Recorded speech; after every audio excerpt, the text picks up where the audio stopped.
The Parrot Who Wouldn't Talk by Ruskin Bond.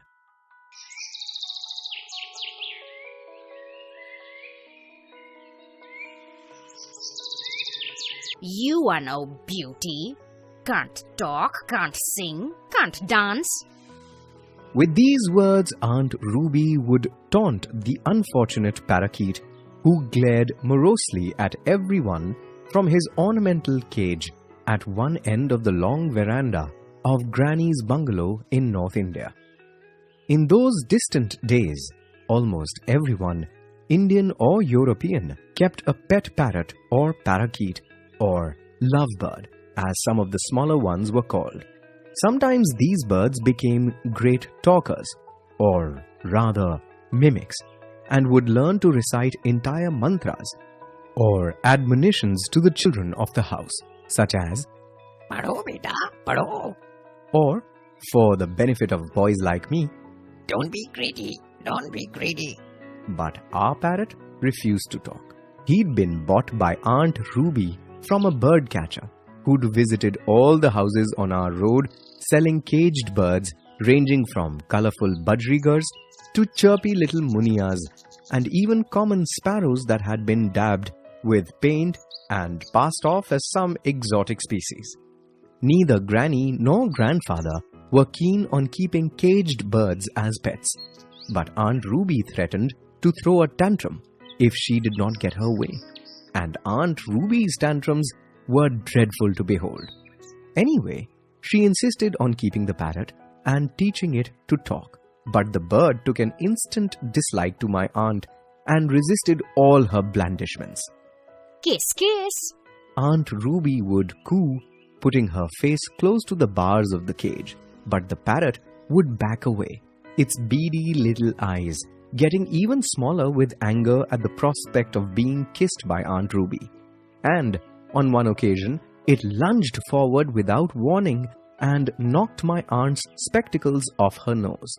After that, Aunt Ruby gave up her endearments and became quite hostile towards the poor bird, making faces at it and calling out, Can't talk, can't sing, can't dance.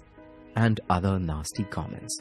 It fell upon me, then 10 years old, to feed the parrot, and it seemed quite happy to receive green chilies and ripe tomatoes from my hands, these delicacies being supplemented by slices of mango, for it was then the mango season. This also gave me an opportunity to consume a couple of mangoes while feeding the parrot. One afternoon, while everyone was indoors enjoying a siesta, I gave the parrot its lunch and then deliberately left the cage door open. Seconds later, the bird was winging its way to the freedom of the mango orchard. At the same time, Grandfather came to the veranda and remarked, I see your aunt's parrot has escaped. The door was quite loose. I said with a shrug. Well, I don't suppose we'll see it again. Aunt Ruby was upset at first and threatened to buy another bird. We put her off by promising to buy her a bowl of goldfish. But goldfish don't talk. She protested, Well, neither did your bird. said Grandfather. So we'll get you a gramophone. You can listen to Clara cluck all day. They say she sings like a nightingale. I thought we'd never see the parrot again, but it probably missed its green chilies, because a few days later, I found the bird sitting on the veranda railing, looking expectantly at me with its head cocked to one side. Unselfishly, I gave the parrot half of my mango.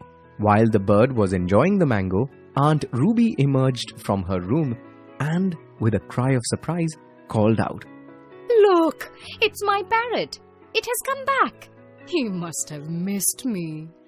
With a loud squawk, the parrot flew out of her reach and, perching on the nearest rose bush, glared at her and shrieked in my aunt's familiar tone. You're no beauty. Can't talk, can't sing, can't dance. Aunt Ruby went ruby red and dashed indoors. But that wasn't the end of the affair.